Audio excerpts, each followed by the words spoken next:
kola ate kati zigule ekyeggulo weekiri genda okifune ate okirye bulungi nnyo.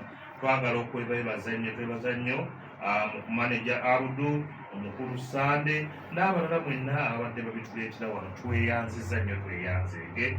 Managing Director wa Valley Cave mukulu Muwanga weebale okumanya ebisinga ku Valley Cave kuba ku 0756565535 obukinge ofune ekyokulya ekirungi. Banyumansi mwebale nnyo tukolera obutuwa obumpakimpanki. Abaana bano baddayo nga beemugunya mu mpolampola. Bagamba nti twataddewo edduuka lyaffe awo mu Masaka mu kikubo kya Baroda naye ebyokulya byaffe ate tubitambuza eggwanga lyonna. Kaakati gwabadde tannabifuna ng'oli wa kantini ya ssomero, oli wa dduuka, oli wa supermarket, tukubire ku 0709-799-663 oba 0702-92-17-18. Obumpwakimpwaki bwaffe tubukola mu bintu bingi ate ne tubugonza bulungi nnyo n'osobola okubufuna. Tukola bumpaakimpaki bwokka, tukamula akakamulali, tufuna entungo, simusiimu tubukola mu ngeri y'obupiira obwo n'okakusanga nga tukapaakirize bulungi nnyo. Kasoya akasiike, akanyanya tukakamula, akaniimu n'ebirala bingi nnyo. Bannaffe aba Senior Computer Services International mwebale nnyo, mwebalire ddala. Bannaffe bano bakugamba nti gye bali mu Nnyendo wali ku kizimbe kya Jagenda Complex. Tutambudde nammwe, tweyanzeege, bakubire ku 0752-82-24-51. Njagala ate era okwebazaako ennyo bannaffe abagenzi batuwa ebirabo, mwebale nnyo, mwebalire ddala. Njagala kwebaza Sennabuli omuyizi ono St. Morris Waggulwe yatuwa ekirabo eky'omuyizi asembeyo okuba omuto, era ekirabo ekyo tukyebaza. Njagala okwebaza ennyo Director wa Classical Senior Secondary School. Classical Senior Secondary School mbagamba nnyo nti essomero lino liri wali Nzizi, okyamira awo ku 7 oba ku lubiri lwa Beene, oleka eryambuka ku lubiri lwa Beene, ate bw'oba ova Masaka n'oweta ku ddyo, bw'oba ova Mbalala owetera ku kkono ku 7, tuyita ku 7 Enkoni. Director Kamulege yagambye nti Nabiwemba bwe yava mu lwokaano yagenze okuwulira nga waliwo omuwala eyagenze ku mpaka ez'akamalirizo ka Yesu atuweereza ekirabo kye, tujja kimuwa. Awo nno tweyanzeege. Director weebale nnyo, weebalire ddala. Ne mukulu Kamyakudu Mugerwa mwebale nnyo, obubaka butuuse bulungi nnyo. Tweyanzeege. Ebirabo tukyabyetaaga bingi nnyo. Empaka z'akamalirizo za lunaku lwa 6. Kaakati bwe kiba nga kyekyo, namba emu leeta obubaka bwo. Kigemuzi bw'oba osookeramu kubanga okongola nnyo ennaku zino, butambuze. Si kwagala kwange wabula kwagala kwa Mukama eyateekateeka kigemuzi omutuufu n'alwala. Kaakati ono agamba nti nze Ndawula Nicholas St. Paul Kyanukuzi SS agamba nti nkwagaliza obuwanguzi tonswaza. Ndawula Nicholas bino ndowooza gwe wabitegedde. Atuhiire Derek Head Prefect St. Paul Kyanukuzi naye akwagaliza obuwanguzi.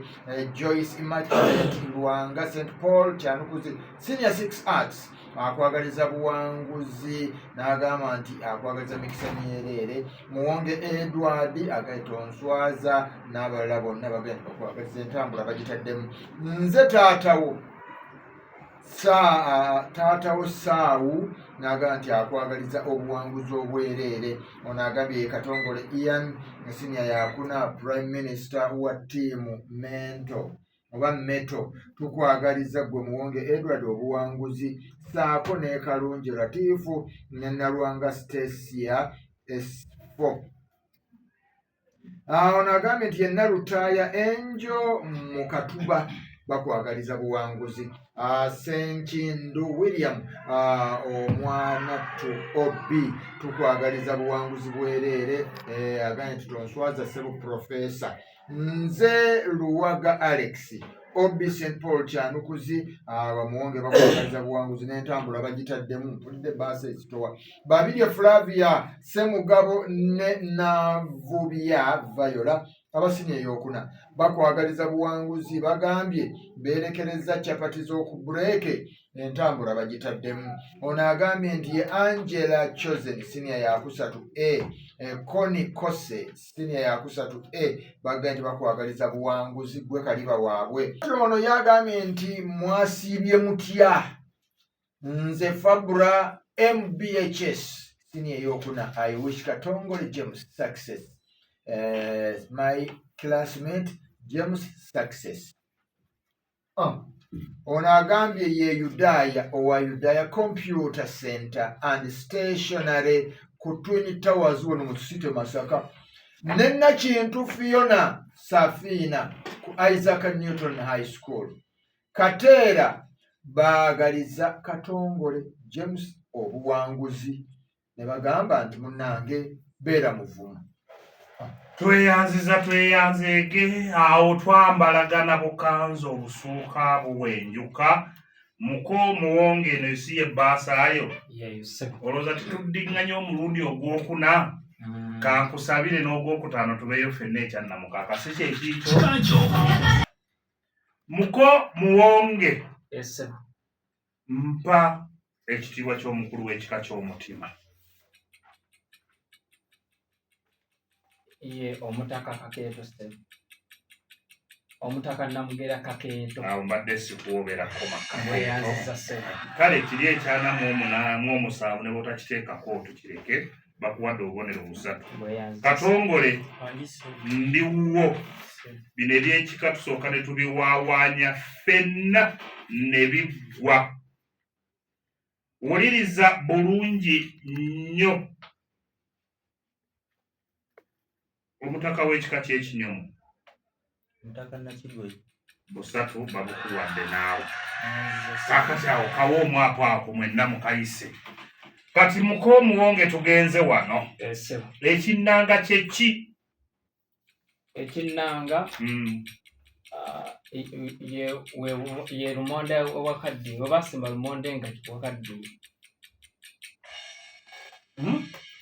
Ekinnanga katusooke ku essaawa yakkubye dda. Mwani wamanya gwani? Katongole James. Katongole Gwe musiri gwa lumonde omukadde.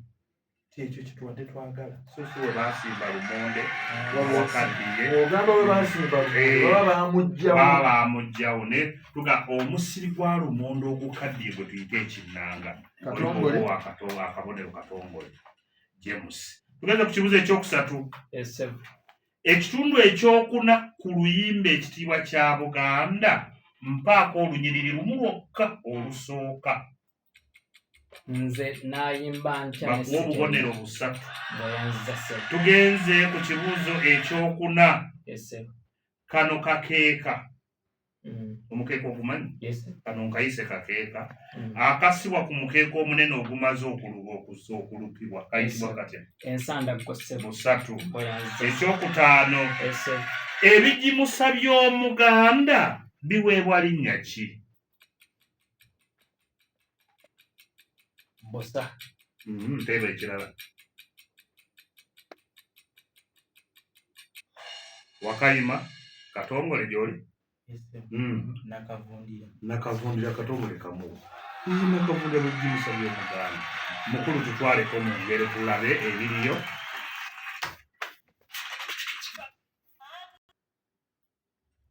Wuliriza. Kubulwa mwana lugero lumaleeyo.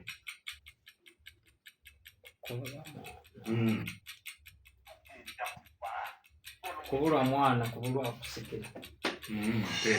Wakayima gy'oli Katongole? Kwesitukira. Bakuwa akabonero.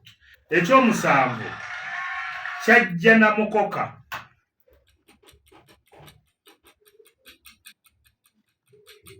Tuli ku mutendera gwa kasasambulabbwa era awo enkuwummuliza. Wakayima? Nekibala eŋŋunda. Nekibala eŋŋunda. Omuwa kubanga ogambye nekibala ki? Eŋŋunda. mukokojjoleko obubonero busatu ekigambo kyekyo naye njatula kubanga bw'ogamba eŋŋunda oba otegeezezza kintu kirala ebeera ŋŋunda nedda ne kibala eŋŋunda kyogambye era mugyeko obubonero busatu wano tewali kuzannya ebeera ŋŋunda eŋŋunda awuliriza yendeku eyo ey'obulago obuwanvu gye tuyite eŋŋunda naye bw'ogamba eŋŋunda oba otegeeza kintu kirala nkututte mu bibuuzo byo katongole biri mu kati osigazzaayo 6 ekyokubiri guno nno gwe muti ogusima lumonde guwa erinnya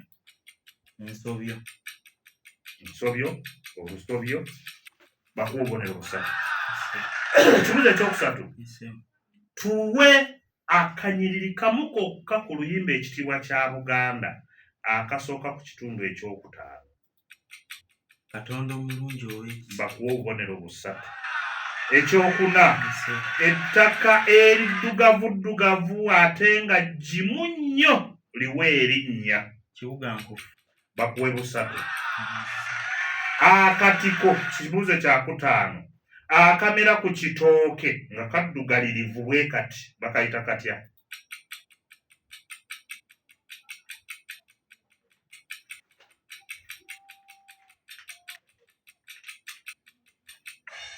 wakayima gyali muwonga akaganya ako ke tuyita akasukusuku olaba nno bwe yeetakula mu mutwe era ne bwe tuba tukafumba tetukafumba omuganda edda maama yabunoganga bakateeka buteesi mu ttooke lyokya ne kajja ne tulya kale tugenze ku kibuuzo eky'omukaaga lugero bali mu ttajjo ekikulobera ku musenyu busatu bali ntuma olwange tawa musibe emmere tafuna kyekituufu bakuwadde obubonerera busatu ne tukyukamu awo mu mpeeyo abantu nga 2-3 bantubuulire akabbinkano kano tukafundikidde tutya olwaleero njagala kujjukizaako afaanda akola ewanduga ndowooza ennamba ya Kayesu baagikuwadde bulungi naye ya muzaddewe si ya Kayesu baagikuwadde bulungi kale wangi kwoli mwattu sigamba olwesebakula shakiru ekitakyama bannange abaana abo balaba abajjaawo bannange wasi wangu nabeerawo gozi waliwoko naliwoko mu myaka 2012 naye bamameno gakuba abane buli omwana gatta ekibuuzi bannaye tulina okubawengule ekituufu nnyo genze ngende katongole oyo kale ogenza nani katongole katongole kale tweyanziza mu mulala wangi owali yabuze oyo wangi oli nno kumpewo oli mu Kigamba ogenze nani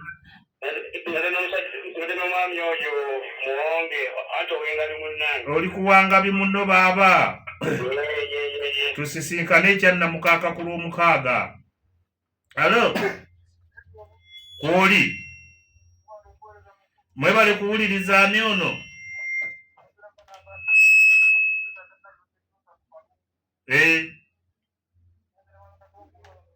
ogenze ne Katongole mwebale kutuwuliriza ab'ekalungu alo kwoli mukyesumwase no bannaaye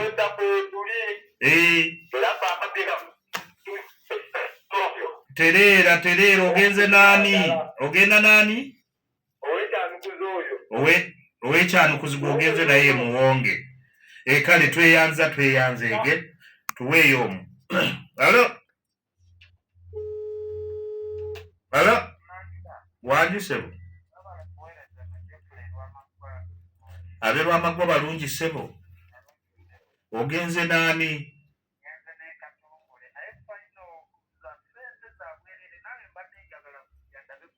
sebo jangu buzzi ffe tubeera mu kyerereza ebintu bya leediyo buddu biba byammwe kyannamukaaka bwe tugenda okubeera nga 28 tweyanze abeerwa amaggwa batulabire bonna bannange tubagamba ebintu bino tebiba bya ssente mujje tunyumirwe olulimi Oluganda mwebale nnyo mwebalire ddala omulungi awuliriza tuzzeeyo ngenze ewamuko muwonge abakuwagira obawulidde si ye baasaayo kale ngenze ku kibuuzo kya 8 tukyali mu ngero kyalinayo engero zo ziri 2 3 olugero lw'8 kiwotoka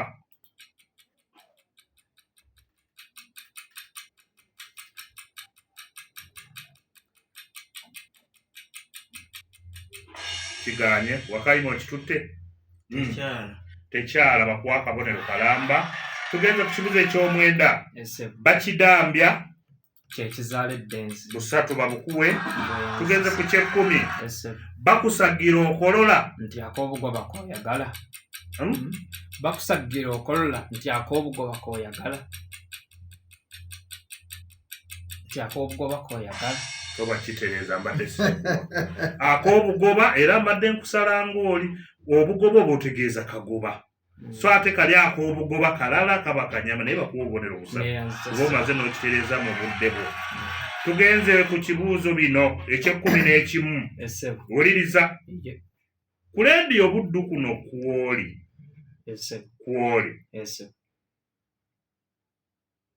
pulogulaamu etandika ku ssaawa 6 neggwa ku ssaawa 10 ekolebwa buli lunaku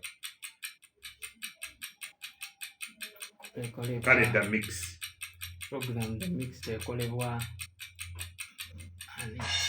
DJ Daniel ani katongole mututte agamba ekolebwa DJ Melpro tugenze wano ku ky'12 mpaayo pulogulaamu egi emu yokka wano ku leediyo buddu ku pulogulaamu zonna z'omanyi etukolerwa omuweereza wo Namazzi Letitia program akayimbako teeba endala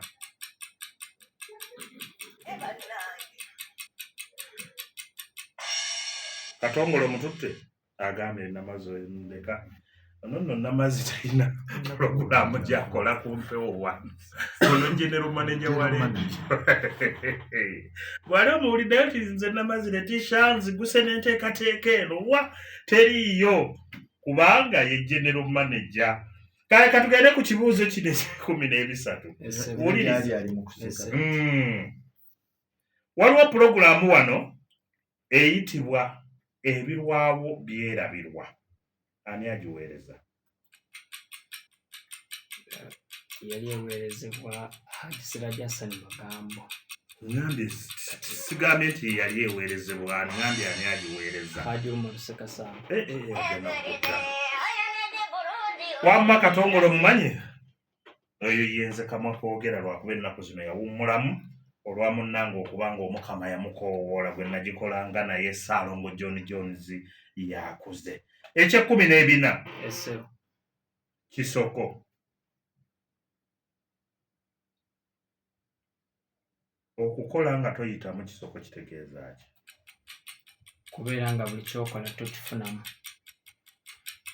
byebimu olunnaku buli kyogezaako okukola tekigguka tokifunamu kyobutafunamu kyekyo kuba kukola nga togaggawala bakuwa obubonero busatu eky'15 okuzisoma ng'oziva wakati nakyo kisoko kitegeeza ki kwesala agacekkadibye kuyomba noonya ekirala kuyomba nnyo ng'oleekaana oba kuyombesa muntu wakayima mwagaana kwewuunya nga kulimu n'okunyolwa zisoma ng'omuntu nazisomye nga nziva wakati akuba ne mu ngalo nazisomye nga nziva wakati aba yeewuunya nga kyeyalabye kirimu okunyolwa Katongole si yeeno ngenze ku kya 8 kale ekibuuzo eky'8 bali okwabwe malayo bakudaalira ajeera basekerera ajeera bakudaalira ajeera wakayima tewali be bakudaala Be bakudaala. eky'omwenda balubuliza mbazzi kaluli ku muddo lugaanyi 3 baana na baana nga tewannabaawo wakuba munne lubali 3 nkututte wano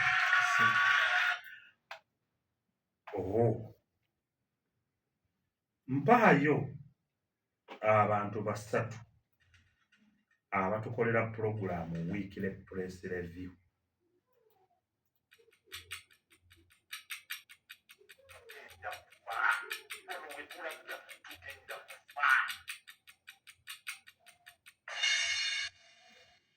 Wakayima mbagambye ndeka bw'ataba Prosi Kabanda abeera mukulu Kibombo Salim oba Matiya Sebuufu oba Sonko Jude. Kale katugende ku 12 pulogulaamu Kalimagezi ani agituweereza ku mpewo wano Sonko Jude 3 ku Sande ku ssaawa 6 okutuuka ku ssaawa 7 ez'emisana tubuulire pulogulaamu ebeerawo wabeerawo ennyimba bakuwa obubonero 3 12 omuntu okumukwata nabyo kisoko kitegeeza ki? kwogera bigambo ng'abyogera ku muntu nga si bituufu kwogera bigambo ku muntu nga si bituufu. Kano ke kakulu Wakayima gyali muwonge kulemesa muntu kwogera namwe babalemesa n'omukwala bagera nedda bireke toddamu kubyogera tugaba mukutte nabyo. Tugenze ku kibuzo ekye15 nkunyuke okulima empindi ku mabega mbonyaabonya muntu kubonyaabonya akoddiremu ekibuzo kino kitegeere okulima omuntu empindi ku mabega kumubonyaabonya mukulu muna waliwo kino nekino agaana muwonge kuba kumuwaayiriza kuba kumulemesa nga bwe tunaalemesa wano DJ Daniyo musajja oyo yannimye empindi ku mabega simanyi na kumanya kye namukola ayagala kunzijja ku leediyo buddu tukwataganye bulungi awuliriza omulungi ebibuuzo bwe bityo bwe bigenze. Tugenda kati mu katuuso ka bwino bwino katuleke tuke ne bwino atandikirewo awo wennyini tusaasireko awali akasaze kuvaawo eggulu ne libwatuka beppwa olwazi ne lweyasaayasaamu ebibajjo by'amayinja. Kintu teyali mubi ng'asiba bibajjo by'amayinja ng'atwalira ggulu bamukumiremu omuliro ogw'okwota. Kintu bwe yayita ku kigezo kino ggulu n'amugamba nti kati njagala onkimira amazzi era amazzi agange gakimirwa mu kisero. Kintu teyali mubi ng'akwata kisero ggulu kye yamuwa ng'agenda mugga yakandanga kusena mazzi nga mu kisero gayitamu buyisi. Musajja wattu n'asoberwa aba akyatokooleteredde enjuki ne zijja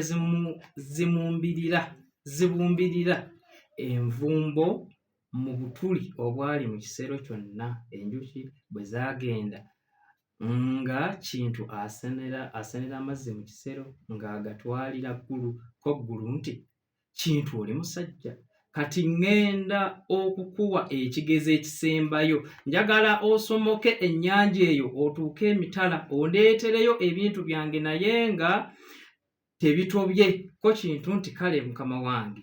Kintu bw'atuuka ku nnyanja ne bimusobera anti yali talina lyato mwanasomokera ate nga n'okuwuga tamanyi. Aba akyatokooteredde musoke ow'oku ggulu n'ajja asimba omumwa mu nnyanja n'anywa amazzi gonna ennyanja n'ekalira. Kintu teyali mubi n'asomoka ng'ayita wakalu n'aleeta ebintu bya ggulu bye yamutuma emitala n'abimutuusaako nga bikalu. Ate olwo musoke n'asesema amazzi ennyanja n'eddawo.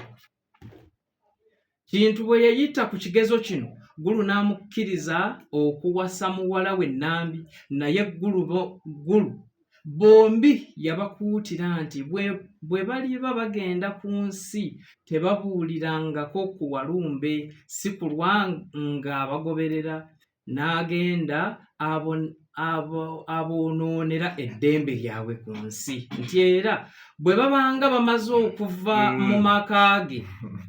Komaawo tukyemumuunyaamu wano naye tugenda kuwa omuwadde buno omuwadde obubonero omusanvu. Tweyanzize tobikawo ye muwonge wooli waliwo akasazaawo katongole wansi okalabye woba otandikira. Olunaku lwe baasitula n'entwala yaabwe mwalina ente ya Kintu n'omwana gwayo. Enkoko baagikwata mumwa nga tadde ateevuga.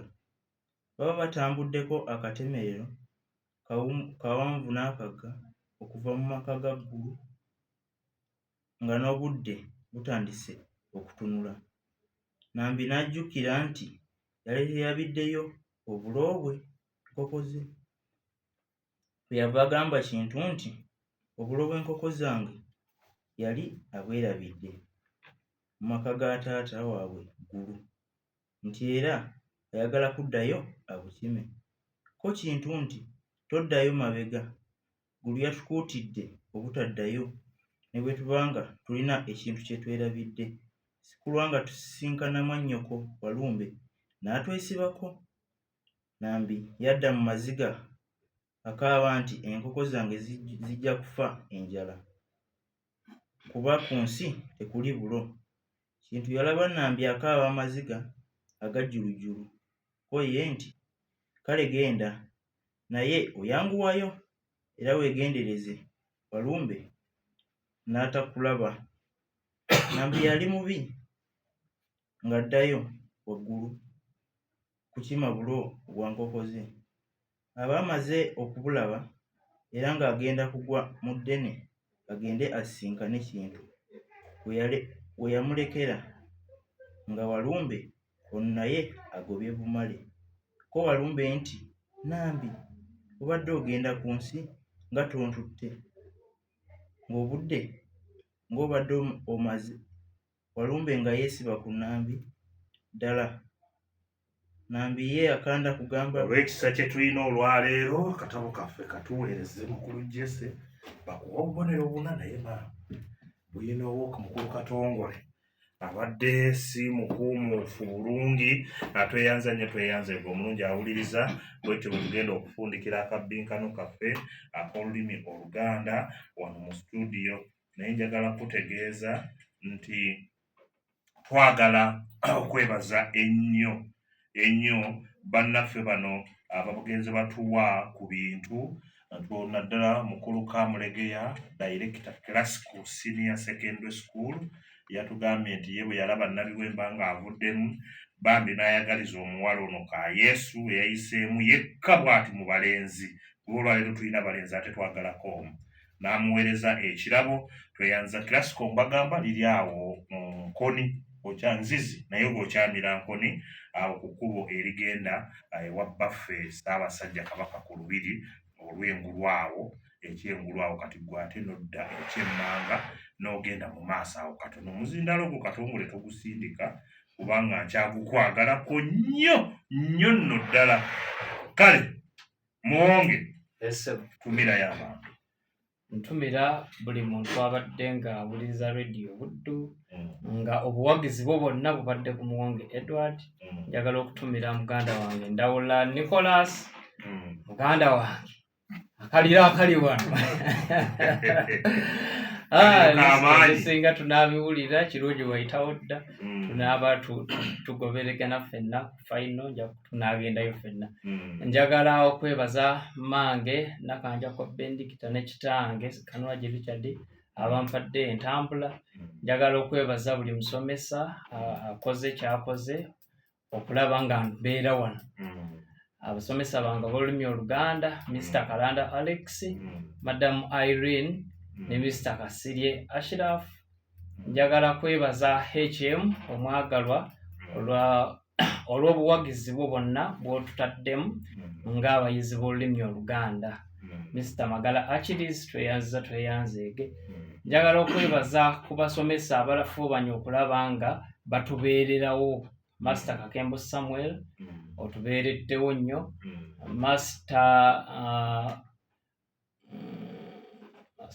Master Ziwa naawe totukoze bubi. Ne bayizi bannaffe bonna, Shafik Kikumba obaddengawo. Abayizi b'olulimi Oluganda mwenna mu siniya ey'omukaaga. Kale tweyanzeege awo nawo katuveewo. Njagala mukulu Katongole. Okusookera ddala ntumirako maama wange omukyala Busingi Jane Ntuula e Katovu. Nentumirako ne taata wange Matiya Kakooza. Era nentumirako ne baganda bange omuli Anna, Gift, Mary, Olivia ne Juliet. Bonna mbatumirako. Nentumirako n'omusomesa wange ow'olulimi Oluganda Mayiga Kelly Luswata. Tumirako HM wange. Oyo nno muwaana ennyo. Tumirako kubanga ababeererawo nnyo. Era mwebaza kubanga wano wendi wonna yantuusizaawo. Na bino byonna byemmanyi yabimpadde era nansobozesa okubisoma. Neneebaza HM wange ampadde transport okuva we twatandikira nga tujja paka we tunaamalira.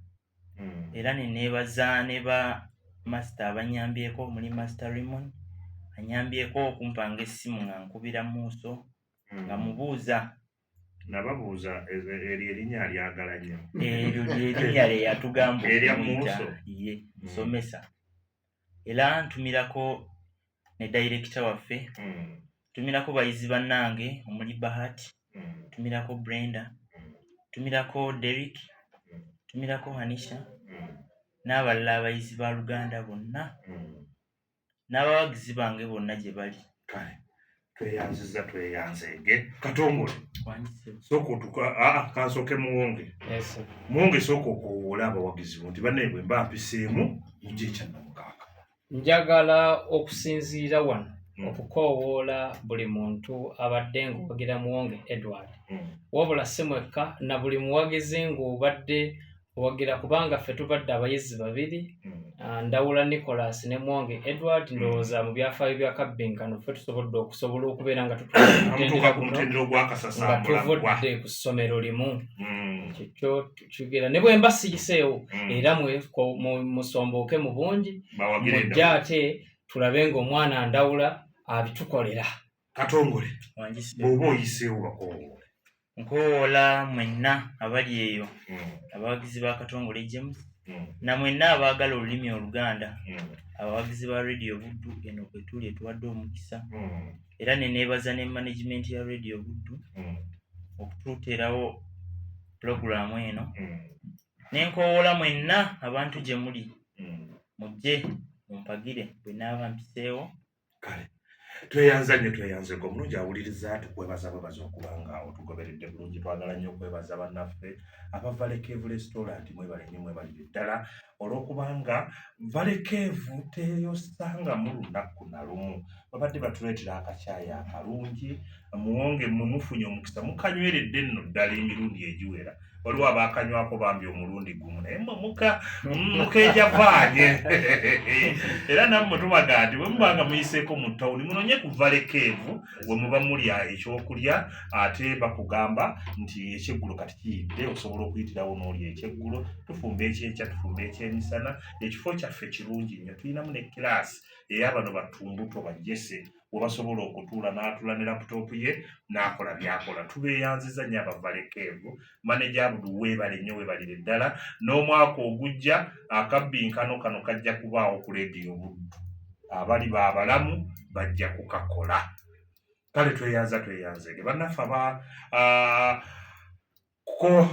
bannaffe bano ab'omunyenda aba Senior Computer Services International. Mwebale nnyo mwebalire ddala. Bano nabo tuba nabo buli mwaka mwebale kututambuza mu kabbinkano kano mutwaleyo abaana wali kizimbe kya Jagenda complex babawandiike basome naawe ayagala okweyongerako mu kompyuta genda awo ku kizimbe kya Jagenda tuli baggule. Twagala okwebaza ennyo bannaffe aba Newmans abaatuleetera ebyokulya bino mwebale nnyo mwebalire ddala. Newmans ebyokulya bino mubinoonyeeko wonna mubifune ate mubirye bulungi nnyo amwe abatambula eŋŋendo empanvu abakola emirimu mu ofiisi tibikigaana obuteekako awo n'obeera ng'olyako mpolampola eno bwotwakalabya emirimu emiyitirivu ennyo tweyanzeege. Njagala kwebaza ennyo kubanga tumaliriza pulogulaamu eno olwaleero. Bakozi bannange wano ku leediyo Buddu, pulogulaamu eno tetwandigisobodde nga ffe ababeera wano mu studio naye bannaffe bano batusitulirako nnyo. Abaana ne babaaniriza ne babaleeta wali ne bakola biki byonna mwebale nnyo mwebalire ddala okuviira ddala ku general manager omukyala Letitia Namazzi, Haji Umar Kasamba programs manager n'abalala mwenna leero Lukwago Joseph webale nnyo webalire ddala. Wano njagala genda ate aba production bannanga aba production mwebale nnyo mwebalire ddala. Super BJ Uganda webale nnyo webalire ddala. Obulango bwonna bwe mbadde muwulira okugattagatta mu byonna ebigattibwa mu bikolebwa aba production nga bali wamu Super BJ ate nga ne DJ Danioja mu kitongole ekyo mwagwa mwebale nnyo mwebalire ddala. Aba promotions program oba promotions office mwebale nnyo nga mukulirwa Sonko Judy tweyanzizza nnyo tweyanzeege. Akabbinkano wano tekajja kusukkawo naye bw'oba ng'okyalina ebirabo ebyokuwa abaana bano beevaamu nno nnyo okujja okutuula wano beevaamu. Muwulidde oli musajja bwagaye nti nze nalikaawo naye si byangu ate baana mmwe mbagamba tewali ayita mu kabbinkano wano n'abeera alemereddwa ensi eno mu luzungu kye tuyita failure. Abaana bangi abayise wano mu leediyo Buddu bannamawulire bali eyo bakola ku zi leediyo bakola ku zi TV. Ngenda bbawayo ekyokulabirako kimu nti Sonko Judy abasomera amawulire wano yayita mu kabbinkano be bamu ku baatandika akabbinkano ako ku leediyo wano Buddu. Okiwulira akola ku leediyo wano abaana bangi nnyo ne mbabuulira. Waliwo omuvubuka omulala bamuyita Mutebi Ronald yali akola n'ekitongole ekinene kya iChad kati alina ekitongole ekinene kyakola nakyo e Kampala. Kabbinkano wano yayita era ssente za leediyo Buddu ze zaamuweerera. Kale toyita mu kabbinkano wano n'olemererwa. Njagala mu ddakiika emu nga kigemuzi eyeetuumye obwa kigemuzi tannaba naye yeebazeeyo abantu nga baabo ne Jesse ono naye bwe tuba tumaliriza akabbinkano kano tumuwa naye n'ayogerayo tulyoke tulangirire abawanguzi b'olwaleero. Mulangira neeyanzizza nga bw'oŋŋambye nti mbeeko be nneebaza.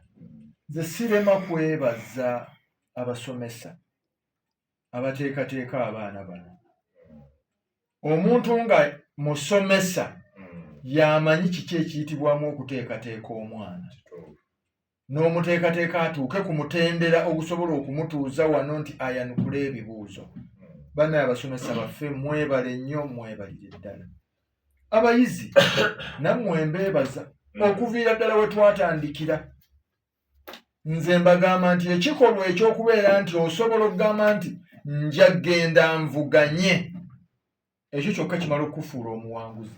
Si buli omu nti alina obuvumu. Kyokola ntera obbagamba nti oyo agamba nti tonswaza agamba nti tomuswaza nga ye bw'ataaswaza ani. Kubanga abasinga bagamba tonswaza ye aba tasobola kujja n'atuulawo wano w'otudde. Kale ekikolwa ekyo ekyokubeera nti olina obuvumu obwo nze nkibeebaliza ate temussa mukono musigale nga muli bavumu. Ebintu ebisinga tubiyitamu lwa buvumu. Buli lwe weetiiririra n'emikisa gikuyitako. Buli w'ogamba nti awo nja kuteekawo omutwe n'omukisa gye gukusanga. Kale mbeebaza abazadde baffe omulimu guno ogw'okuteekateeka abaana bano nammwe muguyinamu omukono. Kubanga omwana bw'abanga obuvumu obwo tebumukulizzaamu kuva waka era ne bwajja ku ssomero kitera okubeera abasomesa nga kitukaluubirira omuteekateeka obulungi naye bwe tusanga ng'olina w'otandikidde ffe ate kibeera kyangu eno waggulu nammwe tubeebaza ate netubaga nti mugende mu maaso tweyanziza management yaffe ya radio obudde ate bamwe ffe tukole tutya buli mwaka dokita mwaka ku mwaka n'ogamba nti oteeke ettaffaali ku ggwanga lino ng'oyita mu lulimi Oluganda tukwebaziza nnyo dokita bakama baffe wano mu Mbejja Letitia Haji Umar Lusekasamba n'abalala nammwe tubeebaza kubanga bino mwe bateesiteesi bwe mumala okukifumba eyo ne mukitusindikira kati ffe ne tuttanya ne tunyiga ne tuboobeza ensonga n'etambula tweyanze egemuzeeyi jesse mu bisanga tubagamba nti n'ebyaleero gyebiri ne bye twatandikira yonna gyebiri bweteekamu buteesa akabiikano k'olulimi Oluganda ojja kuba obiraba ono yekakola maloboozi naye katuwumbewumbe naye nange nno nandibadde ndiyiraani naye wakabiikano kano nagambye kansooke mbale kutuulayo kanaggwa naasitulamu ebyange nenkola Irani ogenda kukola ki? Ngenda kutaasa lutalo. Gowa lutandi. Bana mbwe bali tuwuliriza mbwe bali kwagala radio budo yo muntu wabijo yenze dijedaniyo. Ajja kutwala mukisa guno okubebaza okuma ati tutambula fera bikiseera mu mbeera yonna eya kabyokalo k'olulimi Oluganda. Tubeera yeno mu nsonga z'amaloboozi buli kimu kulaba nti kitambula bulungi nnyo nnyini ddala. Mmwe bali kutambula naffe ate mbakoola ne mbagamba nti tuzisinkane ekyo ne mukaaga gye tugenda kuba ate mu finals tugenda kuba tusooka na entertainment kati obudde obwo bwe tunatuukiramu obudde bw'okumakya temutusubwa kuba ffe ebyaffe mubimanyi tugenda sooka na entertainment tusooke tubacyamulemuko tubayimbiremu tubakubemuko ku ndongo ey'amangu ago abantu be bakuŋŋaana kitegeeza zigenda okubeera essaawa nnya ng'akatulege tukasaza kibatu neyanziza tweyanze ng'ekyanna mukaaka ffenna tujja kubaayo mujje tujja kuba abayimbi bajja kuyimba webali ate n'abazinyi webali balungi nnyo muleete amasomero gajje gayige gegombe tulabe nga ensonga zino zonna bannange saagala kusukka wano kyanna mukaaka ffenna gye tutunuulidde ssentebe w'ekyanna mukaaka Kalema Sairasi nkuyisa emirundi emeka kakati tuli wuweeyo tweyanze ego omukyala bw'aba afumba enkoko sikyalya bino bigundi ndya nkoko ŋŋanda ya luwombo gy'aba nfumbira era mumugambe ssentebe oyo gye nja okulya kubanga mukyala waffe ffe twamuwasa naye nga tubeebaza twagala okwebaza ennyo Prosy Kabanda tetumaliriza naye abadde kigemuzi waffe naye ndowooza mu byonna twafunamu kazibu kaali katono nnyo naye era ne tukagatta bulungi ne katereera kubanga ebintu bino ebyogaba obubonero abaana bano ne basituka wano nga buli muntu mumativu ndowooza muwonge ne katongole bukyanga mujja wano ku mitendera gyonna tewali yali avuddewo nga yeemulugunyiza buli avudde wano yenna tawuti yeemulugunya awo no kiva ku kukwata bulungi kalaamu kati n'olwaleero katufuneko omu eyeeyunga ku bano abana tube nga twolekera ekyanna mukaaka twatandise n'abayizi babiri ku mutendera guno okuli Muwonge ne Katongole era mu kulonda akalulu Muwonge yakutte akasooka Katongole kakubiri Muwonge bwe yayingidde ettanuulu twatandise n'ekibuuzo ekikwatagana n'ekika kye ekyo n'akituuka ne tugenda mu bibuuzo ebirala ebikwatagana n'obuwangwa munnaffe Muwonge n'afunawo 6 jjukira nti ekyekika kye kya bubonero 3 obuwangwa ebubonero 6 ne tugenda mu ngero n'afunawo 6 bwe twagenze ku radio Buddu ne bimutankanako teyalonzeewo ne tugenda mu bisoko n'afunawo obubonero 3 bw'atuuse bwino n'asoma bwino n'awanika n'obugere n'afuna 7 n'afuna omugatte gwa bubonero 25 ne tugenda ewa Katongole James ekibuuzo ekikwatagana n'ekika yakituuse n'afuna obubonero 3 ne tugenda mu bibuuzo ebirala eby'obuwangwa n'afunawo obubonero 9 ne tugenda mu ngero awo nga yeekansa n'atuukawo ebibuuzo byabadde 4 bwe bubonero 12 ne tugenda ku bya radio Buddu n'atuukawo ebibuuzo 2 bwe bubonero 6 ebisoko teyabitegedde n'agenda mu bwino n'agamba kangezeeko n'afunawo obubonero 4 n'alonda ebibuuzo bya munne 4 bwe bubonero 4 ne bikola omugatte gwa bubonero 34. Yalinnye ku landimayini ne tumusalayo obubonero 3 n'aba ng'asigazizza obubonero 31. Olwaleero tuyisizzaawo Katongole James okuva e Malongo Baptist yagenze ku mutendera ogwakamalirizo. Twebaza ne Simon Galo lw'akatabo ke yatuwa akagenda okuweebwa mwami Mugerwa mukulu ow'e St. Lukanga akatabo wakaleka naye tujja kukakuweereza oba okukateeka wali ewa Nnaalongo Gayita nga tugenda mu finals. Musule bulungi mweraba.